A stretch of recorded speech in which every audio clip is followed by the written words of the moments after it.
कि जैसा हमारे पुराणों में उल्लेख मिलता है कि पर्वतमाला के ऊपर भगवान शिव का मंदिर, सामने यह जलाशय और यहाँ की हरियाली, यहाँ का वातावरण निश्चित रूप से इस ज्योतिर्लिंग के दर्शन करने के लिए पूरे भारतवासी यहाँ पर आए, ऐसा हम सबको प्रयास करना चाहिए। भट्ट जी बैठे हैं, तिवारी जी बैठे हैं, अनेक वरिष्ठ पत्रकार भी बैठे हैं। ये एक ऐसा क्षेत्र है जिस क्षेत्र को भारत सरकार को अपनी प्रसाद योजना के अंतर्गत इसको शामिल करना चाहिए। आज इस मंच से मैं ये आह्वान करता हूं आप सबका, और जो हमारे नवीन जी और पारासर जी हैं, जो समिति है आपकी, कि आप एक पत्र लिखें, गोपाल जी भाई साहब को दें। इनके नेतृत्व में हम सब जाएंगे दिल्ली। भारत सरकार की एक प्रसाद योजना है और उस योजना के अंतर्गत ही उज्जैन का जो मंदिर है उसका जीर्णोद्धार हुआ है, काशी विश्वनाथ मंदिर का जीर्णोद्धार हुआ है, और ईश्वर की कृपा से विप्र फाउंडेशन ने अरुणाचल प्रदेश में परशुराम कुंड का जो जीर्णोद्धार हुआ है उसमें भी 40 करोड़ रुपए उस प्रसाद योजना से मिले हैं। मैं इस मंच पर ये मेरे मन में ये भाव है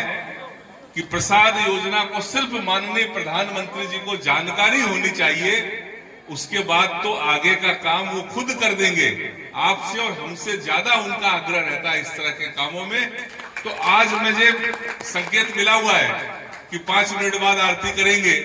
तो इसलिए मैं विशेष और ज्यादा दीर्घ कुछ नहीं कहते हुए सिर्फ इतना ही कहना चाहता हूं कि अगली बार हम इस यहाँ जब आएंगे उसके पहले इस क्षेत्र में हमारा ये काम शुरू हो जाए और इस सिवाड़ को हम पूरे भारत नहीं पूरे विश्व के नक्शे पर होगा। आप तय मानिए, ये कोई बहुत बड़ा भारी काम नहीं है, करने वाला तो भगवान शंकर है, हम तो निमित्त मात्र हैं। और निमित्त में हमारे पास यदि स्वयं निखिल ब्रह्मांड नायक गोपाल हो तो फिर हमको कोई चिंता करने की जरूरत नहीं है। ऐसा व्यक्तित्व जिनको जिस रूप में आप देखना चाहें आपको दिखेंगे। आप इनको विधायक के रूप में देखना चाहें तो आपको विधायक दिखेंगे, आप इनको अपने भाई के रूप में देखना चाहें भाई के रूप में देखेंगे, आप इनको एक क्रांतिकारी नागरिक के रूप में देखना चाहें तो क्रांतिकारी नागरिक भी आपको दिखेंगे, और पत्रकार के रूप में अगर आप देखना चाहें तो इस मंच से